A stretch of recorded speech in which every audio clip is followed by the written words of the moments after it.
ஹரேஹே ஓம். ராதே கிருஷ்ணா. அறிந்து கொள்வோம் பகவான் நாமங்களை, தெரிந்து கொள்வோம் அதன் பெருமைகளை. பகுதி 61. இந்த பகுதியில் 68வது திருநாமத்தை பார்க்க போகிறோம். இது விஷ்ணு சகஸ்ரநாமத்தின் 8வது ஸ்லோகத்தில் வருகிறது. ஸ்லோகம் 8.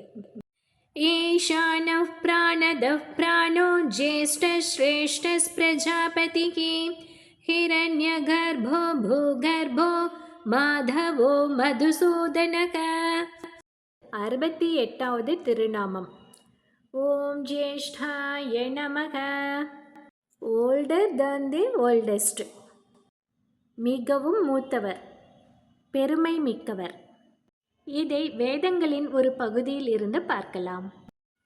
இறைவனின் ஆனந்தம் எவ்வளவு என்பதை ஆனந்தவல்லி என்ற வேத பகுதி மிகவும் அழகாக விளக்குகின்றது. முதலில் மனிதனுடைய ஆனந்தத்திற்கு அளவுகோலை கூறுகிறது வேதம். ஒரு மனிதன் நன்கு கற்றவனாகவும் நிறைந்த செல்வம் கொண்டவனாகவும் மனவலிமை உடல் வலிமை கொண்டவனாகவும் ஆசீர்வதிக்கப்பட்டவனாகவும் இளமையுடனும் இருந்தால் அவன் எவ்வளவு ஆனந்தமாக இருப்பான். இப்படி எல்லாவற்றையும் பெற்று அவன் மிகவும் ஆனந்தமாக இருந்தால் அந்த மனிதனின் ஆனந்தம் ஒரு அலகு, அதாவது ஒரு யூனிட். அதைவிட 100 மடங்கு உயர்ந்தது சாதாரண மனிதரால் பாட இயலாத இசையையும் பாடவல்ல மனித கந்தர்வர்களின் ஆனந்தம். அது 100 யூனிட்ஸ், 100 யூனிட், 100 அலகு. அதைவிட 100 மடங்கு உயர்ந்தது தேவ கந்தர்வர்களின் ஆனந்தம். தேவலோகத்து பாடகர்களுக்கு தேவ கந்தர்வர்கள் என்று பெயர்.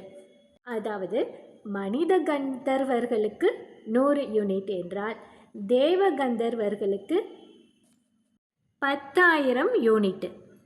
அதைவிட 100 மடங்கு உயர்ந்தது பித்ருலோகத்தில் இருக்கும் நம் முன்னோர்களான பித்ருக்களின் ஆனந்தம். அதாவது 10 லட்சம் யூனிட்ஸ். அதைவிட 100 மடங்கு உயர்ந்தது ஸ்வர்க்கத்திலுள்ள தேவர்களின் ஆனந்தம். அதாவது 10 கோடி யூனிட்ஸ். அதைவிட 100 மடங்கு உயர்ந்தது தேவர்களின் தலைவனான இந்திரனின் ஆனந்தம். அதாவது 1000 கோடி யூனிட்ஸ். அதைவிட 100 மடங்கு உயர்ந்தது இந்திரனின் குருவான பிரகஸ்பதியின் ஆனந்தம். அதாவது 10,000 கோடி யூனிட்ஸ். அந்த பிரகஸ்பதியின் ஆனந்தத்தை விட 100 மடங்கு உயர்ந்தது பிரம்மாவின் ஆனந்தம். 100 10,000 கோடி யூனிட்ஸ். பிரம்மாவின் ஆனந்தத்தை விட 100 மடங்கு உயர்ந்தது திருமாலின் ஆனந்தம். அதாவது 10 × 10 × 10 × 16 தடவை போட்டால் எவ்வளவு வருமோ அந்த அளவு பெருமாளின் ஆனந்தம் விளங்குகிறது என்று வேதம் சொல்கிறது. ஆனால் இப்படி சொன்ன வேதமே ஒரு நொடி யோசித்து, நான் கூறிய இந்த அளவு மிகவும் குறைவானது, அந்த அழகை கூட்டிவிட்டது. அதாவது 10 × 10 × 16 முறை போடுவதை 32 முறை போட்டால் எத்தனை யூனிட்ஸ் வரும்? அவ்வளவு ஆனந்தம் திருமாலின் ஆனந்தம் என்றது வேதம். ஆனால் மீண்டும் யோசித்த வேதம், வார்த்தைகளாலோ எண்ணிக்கையாலோ அழகுகளாலோ அவனது ஆனந்தத்தை அளக்கவே முடியாது என்று சொல்லி அந்த பகுதியை நிறைவு செய்து விட்டது.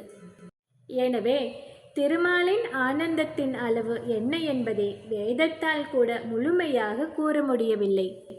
வைகுண்டத்தில் அவருக்கு எப்போதும் தொண்டு செய்து கொண்டிருக்கும் நித்திய சூரிகளான கருடன், ஆதிசேஷன், விஸ்வக்சேனர் உள்ளிட்டோராலும் கூட அவனது ஆனந்தத்தின் எல்லையை அறியவே முடியாது.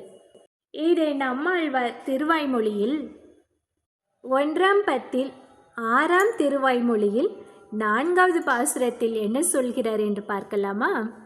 அனங்கென ஆடும் எண்ணங்கம் வணங்கி வழிபடும் ஈசன், பிணங்கி அமரர் பிதற்றும் குணங்கெழு கொள்கையினானே என்று பாடியுள்ளார்.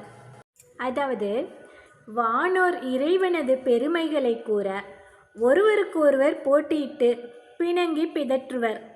அத்தகைய அற்புதமான குணங்களை உடைய எம்பெருமானை வணங்கி வழிபடும் போதெல்லாம் என் தேகம் தெய்வம் ஏறியவர்களைப் போல ஆடுகின்றது.